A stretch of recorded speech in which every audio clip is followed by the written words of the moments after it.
7장에 이제 이르게 됐는데요. 7장에 이르러서 또 요한은 이제 새로운 환상을 보게 됩니다. 7장 1절 말씀에 보면 2일 후에라고 이렇게 말씀이 기록되어 있는데, 앞선 6장까지 말씀을 쭉 보시면서 여섯 번째 인을 떼는 그런 부분을 우리는 6장까지 살펴봤습니다. 그리고 여섯 번째 인은 세상에 종말이 오게 된다라는 것 또한 분명하게 보여주고 있다라는 것을 살폈죠. 이러한 종말이 오는 그 심판을 보는 환상 가운데 요한은 이제 또 다른 환상을 보게 되는 거예요. 오늘 본문 1절 말씀에 보시면 네 천사가 땅 네 모퉁이에 서서 땅의 사방의 바람을 붙잡고 있습니다 라고 묘사되어 있는데요. 그래서 바람으로 하여금 땅에나 바다에나 각종 나무에 불지 못하게 한다 라고 기록되어 있습니다.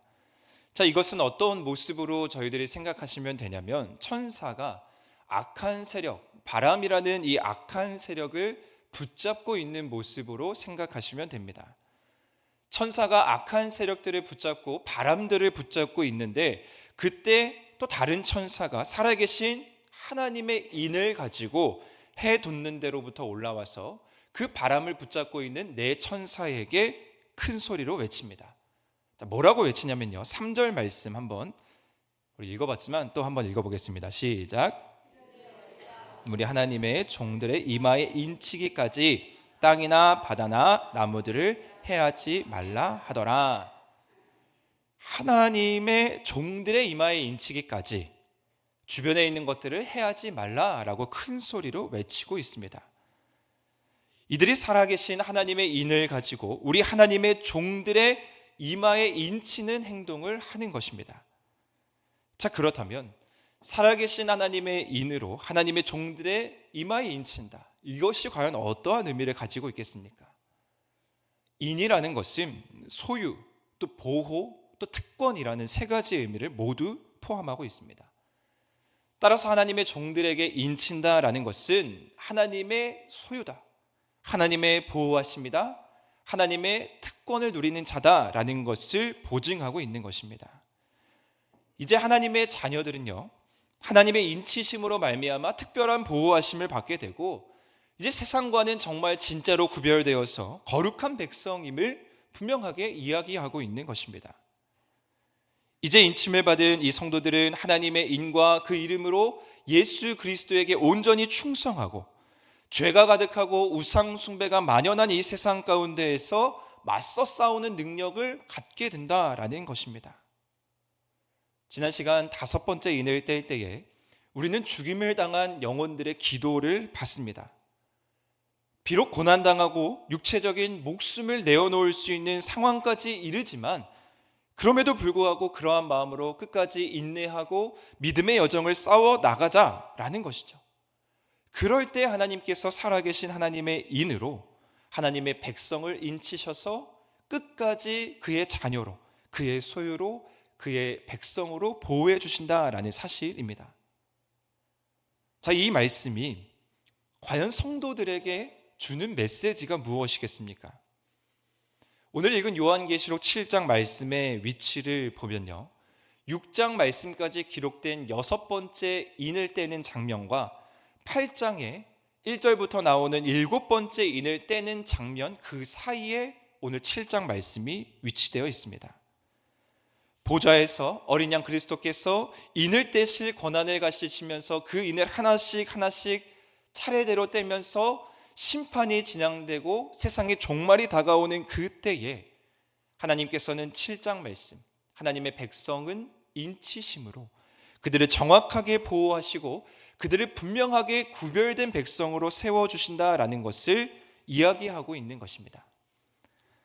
사탄이 계속해서 공격하지만, 인간이 죄로 인해서 스스로 무너지게 되고 더 큰 죄악의 인간들 사이에서 찾아오게 되지만, 그래서 이 땅이 광야 같고 이 땅이 죄악이 만연한 세상이지만, 우리는 하나님의 말씀을 붙들고 하나님의 인치심을 받으면 그럼에도 불구하고 어떠한 상황 가운데에서도 반드시 하나님의 백성, 성도는 승리할 것이다 라는 메시지를 오늘 7장 말씀을 담고 있는 것입니다.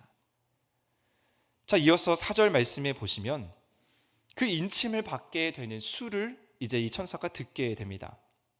이스라엘 각 지파 중에서 14만 4천입니다. 자, 그렇다면 이 14만 4천이 과연 누구이겠습니까? 5절부터 8절까지 말씀에 그 내용이 설명되어 있습니다. 이 명단의 의도를 정확하게 알고 본문 안에서 이 14만 4천을 해석하고 해결해야 합니다. 왜냐하면요, 이들이 누구인가에 대해서 이단들은 아주 잘못된 교리로 사람들을 미혹하기 때문입니다. 그래서 이 14만 4천을 또 많이 들으시고 익숙하기도 하시지만 정확하게 이해하지 못한다면 우리가 세상 가운데에서 미혹될 수 있는 대표적인 숫자입니다. 제가 오늘 제일 대표적으로 이 14만 4천을 사용하고 있는 신천지의 입장을 한번 소개시켜 드리도록 하겠습니다. 신천지는 이 요한계시록 7장 2절에 해돋는 곳이라는 표현이 있는데 이 해돋는 곳을 아주 희한하게 해석합니다. 제가 읽어보겠습니다. 한번 띄우려고 그랬는데 그냥 읽어보겠습니다. 본장에서 동방은 해돋는 곳이죠. 동방은 하늘에서 본 동쪽 지역이며 요한계시록의 사건이 이루어지는 곳이다. 곧 하나님의 인을 맞은 14만 4천 명이 있는 시온산이 있는 지역이다. 자, 여기까지는 별 이상한 것이 없어 보입니다. 자, 그런데요, 우리나라, 대한민국입니다. 우리나라라고 해서 본장에 해돋는 곳이 되지 말라는 법이 없고 성경 어디에도 우리나라가 해돋는 곳이 아니라는 것을 증명할 성구도 없다. 자, 그러면서 신천지는 이렇게 덧붙이고 있습니다. 본문에 해돋는 곳이 대한민국이며 특히 과천에 있는 신천지 공동체를 지시한다. 참 재미있는 주장 아닙니까? 그래서 이만희가 주장하고 있는 24만 4천은 처음 익은 열매로서 영적인 새 이스라엘의 목자를 뜻한다라고 이야기합니다. 이들은 이제 14만 4천이 되어서 이스라엘의 새로운 제사장 직책을 맡은 목자들이라고 이야기하죠. 따라서 사람들에게 이렇게 얘기하는 거예요. 14만 4천의 무리에 들 수 있는 사람은 오직 새 언약의 말씀으로 하나님의 인침을 받은 자만이 그 영역 안에 들 수 있습니다. 예수님을 믿는다고 해서 모두 하나님의 자녀가 되는 것이 아니고 예수님께서 세우신 새 언약을 지키는 자만이 영적 새 이스라엘의 지파에 속하는 사람이 됩니다. 자, 그런데 중요한 것은 이제 보십시오. 신천지가 주장하는 새 언약이 무엇입니까? 제가 한번 또 읽어드리겠습니다. 신천지 예수교는 1991년에 초림의 주 보혜사의 피로써 새 언약을 했다. 초림의 주 보혜사 이만희를 주님으로 모시는 것이 새 언약의 주요 내용이라는 거예요. 따라서 하루속히 14만 4천의 수에 가입해야 된다라고 주장하는 겁니다. 이것이 신천지뿐 아니라 여호와의 증인, 안상홍, 그 대표적인 이단들이 동일하게 이러한 방법으로 성경에 나오는 상징적인 숫자들을 이용하고 있습니다. 이단들은 이런 식으로 긴박함을 조성해서 마치 그들이 특권층에 속한 것처럼 우리 안에 너희들이 속해야 된다라고 이야기하면서 많은 사람들을 미혹하고 있는 것이죠. 신천지는 이 14만 4천을 상징적인 숫자가 아니라 문자 그대로 해석하고 있는 것이죠. 다른 이단들도 이런 식으로 계속해서 이 교리들을 이용하고 있는데 더 큰 문제는 뭐냐면요. 우리가 이런 말씀을 들으면 웃을 수 있지만 이런 말씀에 미혹되는 영들이 너무나 많이 있고 또 그러한 것들을 따르는 자들이 너무나 많다라는 것은 지난 시간에 첫 번째 인을 뗄 때에 미혹된 그 영이 오는 것처럼 이 세상 가운데 수많은 미혹된 영들이 우리 가운데 있다라는 것을 대표적으로 보여주고 있는 것입니다. 따라서 우리는요, 계속해서 점검해야 되는 거예요. 요한계시록이 계시이고 또 편지이고 예언이라는 사실을 첫 번째 시간에 나눠 드렸습니다. 그러면 이 안에 나타난 분명한 상징적인 의미들을 우리는 분명하게 이해하고 알고 사람들에게 전할 수 있어야 되는 것이죠. 자, 그렇다면 우리는 14만 4천을 어떻게 해석해야 되겠습니까? 먼저 이 14만 4천을 이해하는 열쇠가 요한계시록 6장 17절 말씀에 있는데요. 한번 읽어보겠습니다. 시작.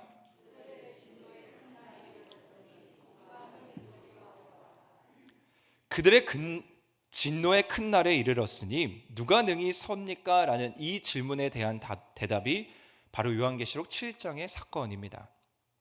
즉 하나님과 어린 양의 그 진노의 날에 살 수 있는 사람이 바로 14만 4천이 되는 거예요. 전통적으로 이 교회는 이 14만 4천을 어떻게 해석하게 됐냐면요, 하나님의 백성의 충만함, 하나님의 백성의 완전함으로 해석합니다. 왜 그렇게 해석하냐면 4절에 소개하기를 이스라엘 각 지파에서 인침을 받은 자가 모두 14만 4천에 해당합니다. 유다, 루벤, 갓, 아셀, 납달리, 므낫세, 시므온, 레위, 이사갈, 스불론, 요셉, 베냐민, 이 각 지파에서 12,000명씩 뽑아서 14만 4천을 만들게 됩니다. 12지파에서 12,000명입니다. 자, 어떻게 이렇게 정확한 숫자로 12,000명이 되겠습니까? 이것은 상징적인 숫자를 의미하게 되는 것이죠. 7이라는 숫자가 완전한 개념을 가지고 있는 것처럼 이 10이라는 숫자도 완전한 의미를 가지고 있습니다. 12지파가 그리했고요, 12제자가 그리했습니다. 실제로 요한계시록 21장 12절에서 14절 말씀에 보면은 새 예루살렘의 백성을 이야기하는데 12지파가 소개되고 12제자, 12사도가 소개되는 것을 볼 수 있습니다.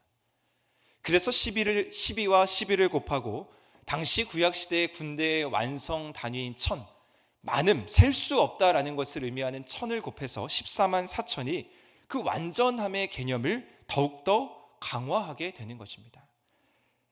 따라서 이 14만 4천은 어떤 특정 그리스도인들을 지칭하는 게 아니에요.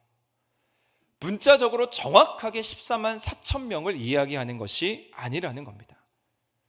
12지파로 구성된 구약의 유대인들만 지칭하는 것도 아니고요, 유대인이고 이방인이고 모두를 포함하는 것이 바로 이 14만 4천입니다. 우리는 요한계시록 안에서 굳이 왜 하나님께서 요한에게 환상을 보여주실 때 구약의 12지파의 이름이 기록되어 있는지를 잘 알아야 됩니다. 이것은 무엇을 의미하게 되냐면요, 신약에 나타나 있는 백성들, 이 편지를 읽고 있는 하나님의 백성들, 이 모든 백성들도 그 구약의 백성들의 뿌리와 연결성을 가지고 있다라는 것을 보여주고 있습니다. 구약의 백성들도 신약의 백성들도 모두 한 하나님의 백성이라는 사실입니다. 따라서 이 말씀을 적용하게 되면요, 민족이건 나라건 종족이건 그 모든 것을 초월해서 그리스도인들은 이스라엘로서 구약의 그 하나님의 백성이 가졌던 그 언약, 그 축복을 누릴 수 있는 자들로 14만 4천 안에 모두 속할 수 있음을 의미하고 있습니다. 그렇기 때문에요, 이단들이 주장하는 이 해석은 전혀 말이 안 되는 해석입니다. 또한 우리가 한 가지 24만 4천에서 살펴볼 수 있는 하나님 백성의 특징이 있는데, 24만 4천이 기록되어 있는 오늘 본문 말씀에 보시면요, 각 지파별로 12,000명씩 이렇게 사람들을 계수하고 있습니다. 이 모습을 보면 민수기서 말씀이 떠오릅니다. 구약 백성에서 하나님께서 이스라엘 백성들을 인구조사, 이렇게 백성들을 조사하는 일들이 있었습니다. 하나님의 백성을 계수하는 거죠. 구약에서 이 인구를 조사하는 것은 하나님의 백성들이 이제 전쟁을 앞서고 과연 얼마나 많은 사람들이 그 전쟁에 동참할 수 있을까를 점검하는 게 주 목적이었습니다. 마찬가지 개념으로요, 24만 4천이라는 개념은 하나님의 백성들이 이 땅 가운데에서 영적 전쟁을 치르는데 그 백성들이 영적인 전쟁을 얼마나 잘 치르고 수 있고 누가 그 전쟁을 잘 치를 수 있는지를 보여주는 개념이라는 것이죠. 하나님의 백성들이 어떻게 마지막 때인 이때를 살아가야 하는지를 보여주고 있는 것입니다. 핍박이 찾아오고 박해가 찾아오고 미혹된 영이 찾아오고 전쟁이 찾아오고 기근 욕심이 끊이지 않는 이 세상 가운데에서 우리는 전쟁을 벌이는 심정으로, 영적 전쟁을 벌이는 심정으로 이 땅 가운데에서 살아가야 한다라는 것이죠. 하나님의 사명을 받고 이 땅에서 믿음을 지키는 우리들은 바로 이러한 마음으로 하루하루를 전쟁과 같은 마음으로 여기면서 하나님의 나라를 이루고자 달려나가는 사람들이라는 것이죠. 사랑하는 성도 여러분, 우리가 오늘 이 시대에 인침을 받은 자들입니다. 따라서 우리는 분명하게 알고 있어야 돼요. 신앙은 우리가 믿음을 지킨다라는 것은 결코 편한 일이 아닙니다. 전쟁과 같은 마음으로 오늘도 복음을 들고 우리는 세상 가운데 나아가야 되고요. 우리 삶 속에서 하나님의 영광을 위해서 부단히 노력해야 합니다. 부르심을 받아서 인침을 받은 우리가 싸워야 하는 싸움이 어떤 싸움이겠습니까? 바로 하나님과 동행하는 싸움이고요. 예수 그리스도와 함께하는 싸움입니다. 오늘 1절 말씀 보셨듯이요. 천사가 사방의 바람을 붙잡고 그 바람을 주관하고 있습니다. 우리가 믿는 하나님은 이러한 하나님 아닙니까? 전지전능한 하나님이시고요. 창조주 하나님이시고 살아계신 하나님이십니다. 우리는 이 말씀에 근거해서 세상에 맞서 싸워야 할 의무를 지닌 하나님의 인침을 받은 백성들입니다. 이것이 바로 하나님의 전쟁의 원리입니다. 구약에 나타나 있는 전쟁의 모습들이 다 그러하지 않았습니까? 우리가 굳이 나설 필요가 없습니다. 그냥 하나님만 의지하고 하나님만 붙들면 됩니다. 오죽하면 구약에서 전쟁에 나섰는데 뭐라고 얘기합니까? 백성들에게 너희는 잠잠히 가만히 있어라. 전쟁에 나갔는데 어떻게 잠잠히 가만히 있을 수 있겠습니까? 하나님이 알아서 해주시겠다라는 거죠. 우리는 하나님을 의지하고 예수 그리스도를 의지하기만 하면 됩니다. 그래서 지난 시간에 나눴듯이 우리들은 기도해야 되고요. 우리들은 십자가를 져야 되고 우리들은 하늘 보좌의 영광을 바라보면서 끝까지 인내해야 됩니다. 이것이 바로 우리가 승리할 수 있는 비결입니다.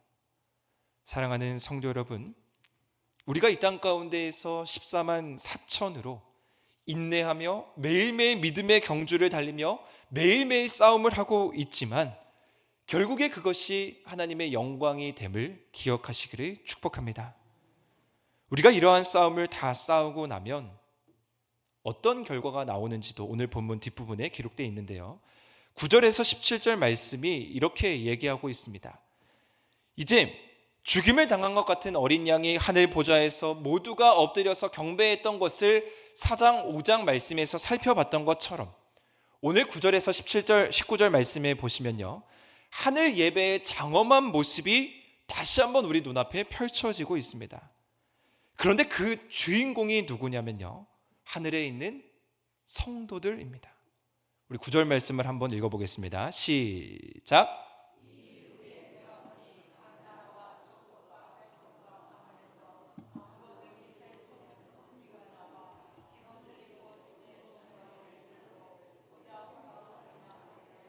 아멘. 4장과 5장에서 나타났던 그 아름다운 하늘 예배, 그 위험하고 장엄한 하늘 예배가 오늘 다시 한번 이루어지고 있는데 그 주인공이 누구냐면요, 능히 셀 수 없는 큰 무리입니다. 하늘에서 찬양을 하는데요, 이제 셀 수 없는 큰 무리가 나타납니다. 이들은 누구냐면요, 구원받은 성도들입니다. 14만 4천이 상징적인 숫자로 하나님의 백성이 가지는 하나님의 택하신 구약 백성의 그 축복의 유산을 이어받은 이 땅의 백성들을 강조한다면 이 셀 수 없는 큰 무리는 하나님의 백성의 완전, 하나님의 백성의 영원함, 이 땅 가운데에서 고난을 마치고 하나님의 보좌에 초청받은 하나님의 백성을 의미하게 되는 것입니다. 따라서 하나님의 백성은요, 이 땅에서 환난을 겪으나 천상에서는, 하늘에서는, 하나님의 보좌에서는 하나님의 영광에 둘러싸여 찬양과 경배를 드리고 있다라는 사실을 기억하십시오. 따라서 14만 4천은 그냥 그 14만 4천만을 가지고 이해하는 것이 아니라 오늘 본문 뒷부분에 나오는 셀 수 없는 큰 무리와 항상 함께 연결되어서 이해를 해야 되는 것입니다. 모두 하나님의 백성이라는 것이죠. 다만 우리가 이 땅 가운데에서 고난을 받고 있지만, 다만 우리가 이 땅 가운데에서 인내해야 되지만, 다만 우리가 이 땅 가운데에서 믿음의 경주를 여전히 달려나가야 하지만, 우리가 이 경주를 다 마치고 나게 되면 셀 수 없는 큰 무리 가운데 속하게 된다라는 것을 이야기하고 있습니다. 사랑하는 우리 성도들이 누려야 하는 특권이 바로 여기에 기록되어 있는 것이죠. 9절 말씀 후반부에 보면 이러한 모습으로 묘사되어 있습니다. 흰옷을 입고 있고요, 손에는 종려가지를 들고 있습니다. 흰옷이라는 것은 하나님의 승리, 순결을 상징한다라고 계속해서 말씀드렸습니다. 예수 그리스도께서 입으셨던 흰옷, 순교자들이 입었던 흰옷, 그 흰옷이 다시 한번 셀 수 없는 큰 무리 가운데 주어지게 되는 것입니다.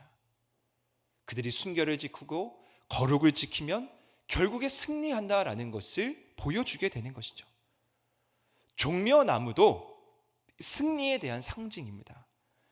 예수님께서 예루살렘에 입성하실 때 종려나무를 가지를 들고 많은 사람들이 그 가운데에서 흔들면서 호산나 호산나 주의 이름을 외치지 않았습니까? 왜 그랬습니까? 이제 이 예루살렘을 회복시키고 이스라엘을 완전하게 회복시키고 승리하실 분이 우리 예수 그리스도다라는 고백이 그들 가운데 있었습니다. 그래서 종려나무를 들고 그 가운데 온 거죠. 셀 수 없는 큰 무리, 하늘에 초청받고 하늘에서 하늘보좌에서 함께 예배하고 있는 셀 수 없는 큰 무리가 이제 그러한 모습을 하고 있다라는 것입니다. 우리는 이 모습을 통해서요, 분명하게 알게 되고 보게 되는 것이 있습니다. 과연 누가 하나님 앞에 설 수 있을까? 과연 누가 하나님의 위엄과 영광 앞에 나아갈 수 있을까라는 것을 우리는 깊이 생각해야 합니다. 장로 중에 한 사람이 13절 말씀에서 이렇게 묻습니다. 이 흰옷을 입은 사람들이 누구이며 도대체 어디서부터 이 사람들이 왔습니까? 그에 대한 대답을 14절 말씀에서 하고 있는데요, 우리 14절 말씀 한번 읽어보겠습니다. 시작.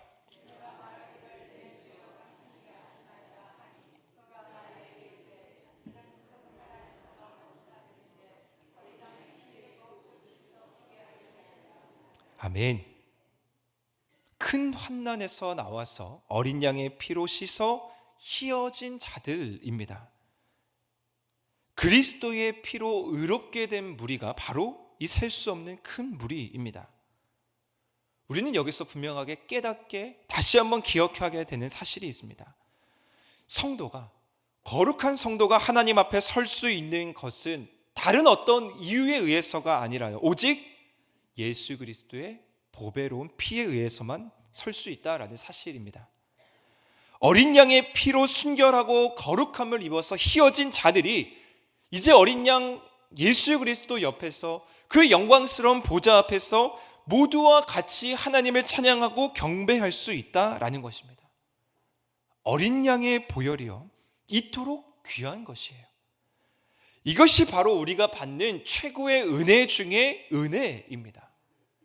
11월 한 달 우리가 감사의 계절을 보내고 있는데, 우리가 누리는 가장 큰 은혜와 감사는 무엇이냐면요, 바로 우리가 감히 하나님께로 나아갈 수 없는데 어린 양의 보혈의 피로 말미암아 우리가 하나님께로 나아갈 수 있게 된 것, 그것이 우리에게 주어진 가장 큰 은혜입니다. 사랑하는 성도 여러분, 어린 양의 보배로운 피를 자랑하고 드러내는 삶을 살아가시기를 축복합니다. 예수님만을 더 자랑하고요, 하나님만을 더 드러낼 수 있는 삶을 살아가시기를 축복합니다. 혹여나 우리의 열심으로 인해서, 혹여나 우리의 자랑으로 인해서 이 어린 양의 피를 가리지 않으시기를 바랍니다. 우리의 모습이 하나님을 드러내고 우리의 모습이 어린 양을 드러내는 삶을 살아가야 하지 않겠습니까? 우리는 순교의 마음으로 인내하면서 힘써 보좌에 나아갈 때까지 참고 견디고 견뎌야 합니다. 그러면 주님께서 결국 우리를 하나님의 보좌에 앉게 해주신다라고 말씀하시는 이 말씀을 기억하시기를 바랍니다. 그리고 우리가 이제 그 자리에 다 앉으면 어떤 찬양으로, 어떤 고백으로 하나님께 올려드리겠습니까? 우리 10절 말씀 함께 우리가 큰 무리의 그 초청받은 자들이라 생각하시면서 함께 읽어보겠습니다. 시작.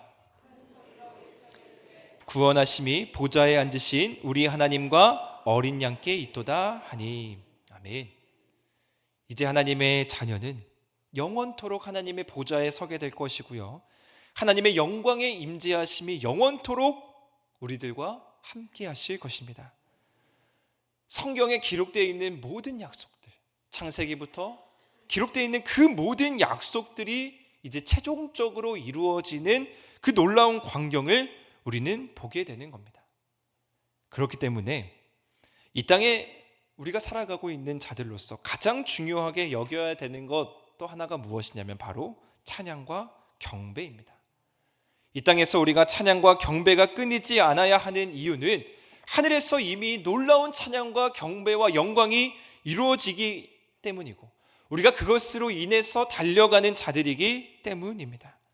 우리는 이 땅 가운데에서 거룩을 회복하고 찬양을 회복하고 예배를 회복하고, 혹 우리 가운데 무너진 부분이 있다면 예수 그리스도의 보혈의 피로 그 무너진 부분들을 회복하면서 나아가는 자들이라는 거죠.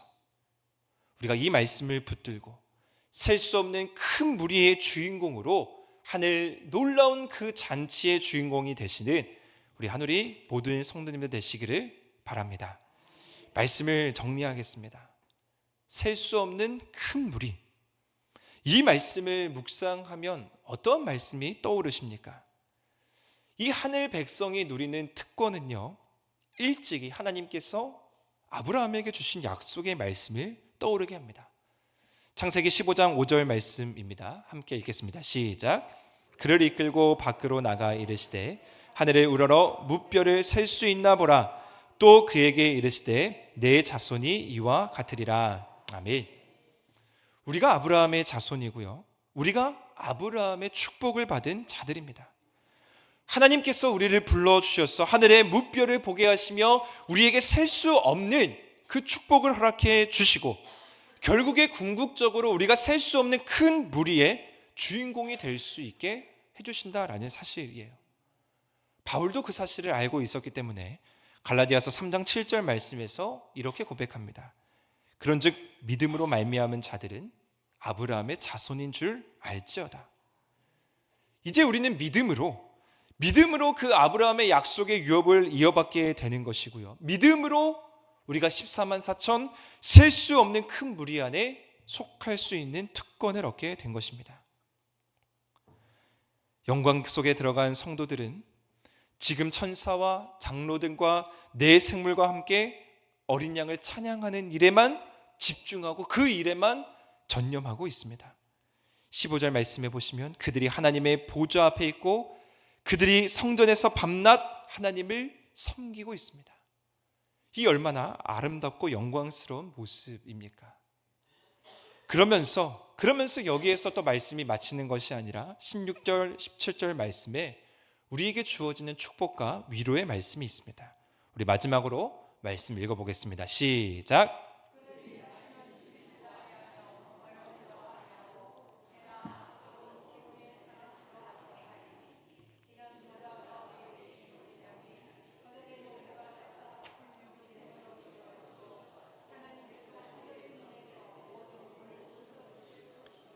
아멘. 이 땅에서의 고통, 주림, 목마름, 상함, 이제 이 모든 것이 하나님의 보좌 안에서 셀 수 없는 큰 무리들은 사라지게 되는 것입니다. 그리고 궁극적으로 말씀하시고자 하는 것은 무엇이냐? 우리의 눈에서 모든 눈물을 씻어 주십니다. 무엇을 얘기하냐면요, 죽음의 문제, 우리가 가장 슬퍼하는 일, 우리가 직면할 때 가장 힘들고 괴롭고 어려운 일, 그 죽음의 문제를 완벽하게 해결해 주셨다라는 선언입니다. 어린 양이 목자가 되어주시고 생명수 샘이 날마다 우리에게 주어지기 때문에 우리는 이제 더 이상 우리 가운데 눈물이 없고 고통, 주림, 슬픔, 메마름이 없음을 이야기하고 있는 것이죠. 사마리아의 한 여인이 대낮에 사람들의 시선을 피해 물을 기르러 우물에 갔는데 예수님께서 그녀에게 영원한 샘물을 허락해 주시지 않았습니까? 그녀가 딱 이러한 상황입니다. 항상 고통 가운데 있었고, 주림 가운데 있었고, 목마름 가운데 있었고, 남들의 따가운 시선 가운데 있었습니다. 그녀는 매일매일 눈물 가운데 살았을 것입니다. 그런데 예수님과의 만남이 영원히 그에게 눈물을 씻겨주는 사건이 되었습니다. 우리도 지금 눈물 흘릴 수 있습니다. 영혼 구원을 위해서 눈물 흘릴 수 있고, 우리의 기도 제목을 가지고 눈물 흘릴 수 있습니다. 또한 우리의 질병의 문제, 자녀의 문제, 각자의 어려움으로 말미암아 우리가 눈물 흘릴 수는 있습니다. 그런데 오늘 말씀을 기억하시기를 바랍니다. 하나님의 보좌와 영광을 누리는 우리는 주님께서 외면하지 않으시고요, 항상 우리를 보호해 주시고 항상 우리를 주목해 주셔서 지금도 여전히 우리의 눈물을 닦아주신다라는 사실을 기억하시기를 바랍니다. 우리가 14만 4천 명이고요, 우리가 능히 셀 수 없는 큰 무리의 주인공입니다. 따라서 우리는 하늘 보좌 하나님의 영광을 바라보시면서 날마다 하나님을 찬양하고 계속해서 우리에게 주어진 놀라운 이 은혜, 특권 또 기쁨 안에 머무시는 우리 하늘이 모든 성도님들 되시기를 축복합니다. 우리가 이 말씀을 붙들고 나아갈 때에 하나님께서 우리와 함께 해주십니다. 하나님이 우리를 포기하지 않으십니다. 이 땅 가운데 여전히 우리가 있지만 우리가 하나님 나라의 주인공입니다 라는 이 말씀을 붙들고 남은 한 주 승리하며 주의 길을 걸어가는 우리 모든 하늘의 성도님 되시기를 주님의 이름으로 축원드립니다.